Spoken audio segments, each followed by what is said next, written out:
என்னுடைய பெயர் வேல்முருகன். இந்த அவையை சிறப்பாக நடத்தக்கூடிய அமைப்பினருக்கும் மிகுந்த நன்றியையும் பாராட்டலையும் தெரிவிக்க வேண்டியது எனது கடமை. ஏனென்று சொன்னால், இது போன்ற கடந்த ரம்ஜான் விழாவிற்கு நாங்கள் வருகின்றிருந்த பொழுது மிகுந்த நெருக்கடியான ஒரு சூழல் இருந்தாலும் அன்றைக்கு மிகவும் மகிழ்ச்சியாக இருந்தது. ஏனென்றால் உங்களுக்கும் ஐயா அவர்களுக்கும் எங்களுக்கும் இவ்வளவு இடைவெளி இல்லை. கிட்டத்தட்ட இது போல உட்கார்ந்திருந்து அளவலாவினோம்.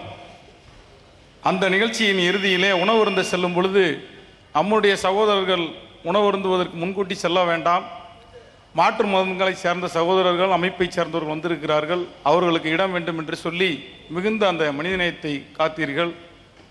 அதுபோன்ற இந்த நிகழ்ச்சியை நாங்களெல்லாம் பின்னால் அமர்ந்திருந்தோம்.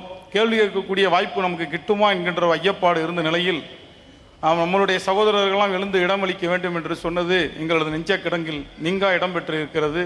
அந்த வகையில் என்னுடைய நன்றியையும் பாராட்டுதலையும் பதிவு செய்ய வேண்டியது என்னுடைய கடமை. இப்போ மதம் மாறிய சிறுபான்மையினர் என்று சொல்லக்கூடிய கிறிஸ்தவர்களாக இருந்தாலும் இஸ்லாமியர்கள் இருந்தாலும் அடிப்படையில் நாம் தமிழர்கள். அண்மையில் ஜனவரியில் வந்த பொங்கல் திருநாளிற்கு சிறுபான்மை என்று சொல்லக்கூடியவர்கள் பொங்கல் திருநாளை கொண்டாடுவதே இல்லை. ஏதோ ஒரு இந்து மத விழாவை போல் புறக்கணிப்பதை பார்க்க முடிந்தது.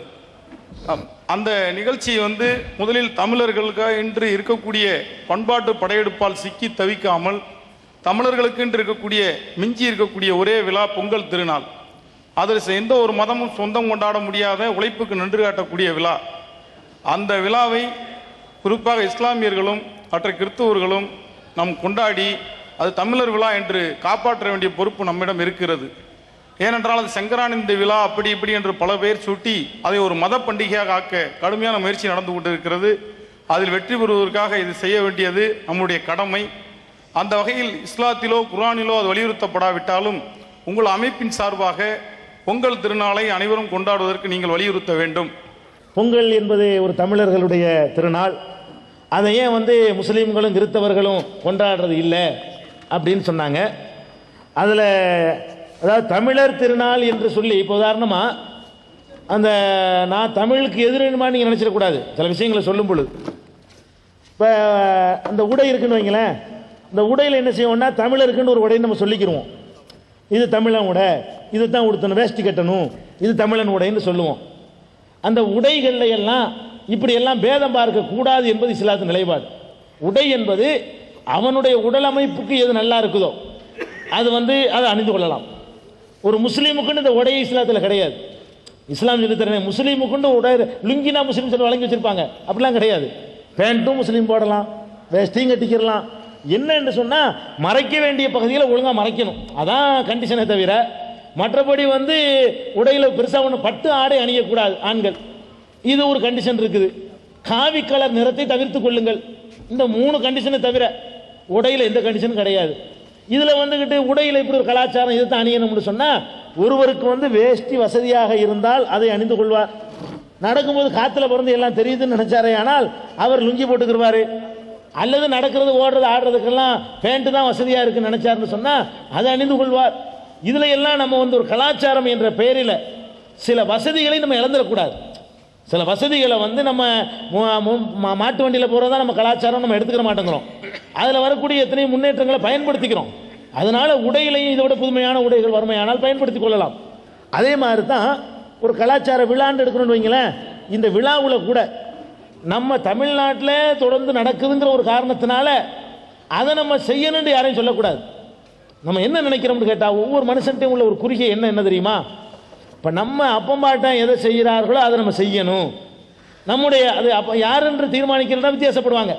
அப்பம்பாட்டம் எந்த அப்பம்பாட்டம் எடுத்துக்கொள்வது என்பதில் இந்த பொங்கல் விழாவை எடுத்துக்கொண்டமையானால் ஒரு தானியம் விளைஞ்சி மகிழ்ச்சியை கொண்டாடுவதற்காக அந்த விழாவை கொண்டாடுறோங்கிறாங்க. மகிழ்ச்சியான முறையில் தானியம் யாருக்கு சேருதோ அவர் நீங்கள் சொல்லிலாம் கொண்டாட மாட்டார். அவருக்கு அது மகிழ்ச்சி தான். அறுவடை செய்யுது, இந்த தானியம் வீட்டில் குவியும் பொழுது அவருக்கு அறியாமலேயே அந்த மகிழ்ச்சி வரும். அந்த மகிழ்ச்சிக்கு உட்பட்டவர் அந்த மகிழ்ச்சியை சந்தோஷமாக கொண்டாடினார்னு சொன்னால் அதுக்கு ஒரு அர்த்தம் இருக்கிறது. அதான அர்த்தம் இருக்குது. நகரத்தில் வாழக்கூடியவருக்கு இந்த தானியம் உற்பத்தி செஞ்சு வீட்டுக்கு வர்றதுனால அவருக்கு ஒன்றுமே கிடையாது. இதை எதிர்பார்த்து வாழ்வதில் வெளிநாட்டிலேருந்து ஆந்திரா அரிசி வாங்கி தின்னுட்டு இருக்கான் மெட்ராஸில் உள்ளவன்லாம். அவனுக்கு இந்த தையில நீ அறுத்தாலும் சரி அறுக்காட்டாலும் சரி பஞ்சமாக போனாலும் சரி அவனுக்கு கவலை இல்லை. அவனை நீ கொண்டாடுன்னு சொன்னா அது ஒரு செயற்கையா இருக்குமே தவிர உள்ளூர ஒரு மகிழ்ச்சியா இருக்காது, சுமையா வேண்டா இருக்கும். இப்படி ஒரு பண்டிகை வந்துருச்சே, இதுக்கு செலவழிக்க வேண்டி இருக்கேன்னு வேண்டாம் அவன் நினைக்குவானே தவிர அதை கொண்டாடுவதற்கு ஏற்ற நிலையில் அன்றைக்கு அவனுடைய தரம் உயரணும். அப்பதான் அதை கொண்டாடுற அர்த்தம் இருக்கும். இது ஒரு காரணம். ரெண்டாவது, இஸ்லாத்தினுடைய ஒரு நம்பிக்கை என்ன தெரியுமா?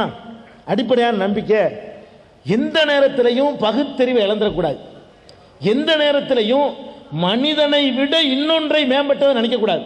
எல்லா நேரத்திலையும் மனுஷன் மேல, ஆடு மாடுகளை விட எல்லாத்தையும் விட மனிதன் மேலானவன் அப்படின்றது இஸ்லாத்தினுடைய நம்பிக்கை. இப்போ என்ன செய்யறோம்னா, பொங்கல்ல பல மாட்டு பொங்கல்னு சொல்லி மாடு தான் நமக்கு எல்லாத்தையும் தந்துச்சின்னு சொல்லி மாட்டை வழிபாடு செய்கிறாங்க. அப்படி ஒரு கலாச்சாரத்தில் அந்த சகோதரர் வேல்முருகன் அவர்களுக்கு நம்பிக்கை இல்லாட்டாலும் நடப்புல இருக்குது. நடப்புல மாட்டை கும்பிடுறாங்க, மாட்டுக்கு வழிபாடு செய்கிறாங்க. இந்த மாடு என்பது அதுவாக ஒன்றும் செய்யலை. நம்ம இதுக்கு பயன்படுத்தினா இதுக்கு பயன்படுத்தும், சாராயத்தை ஊற்றி விட்டு குத்துறதுக்கு பயன்படுத்தா குத்திட்டு வரும். இந்த மாட்டுக்கு நம்ம அந்த உழைப்பில் பெருசாக பங்கு இல்லை, நம்ம தான் அதை பயன்படுத்திக்கிறோம். அது எப்படி வேண்டாலும் பயன்படுத்தலாம். அதை கசாப்பு கடைக்கு அனுப்புனா அது வேற ஒன்றுக்கு யூஸ் ஆகும். இப்படி நம்ம எதுக்கு வேண்டாலும் அதை பயன்படுத்திக்கலாம்.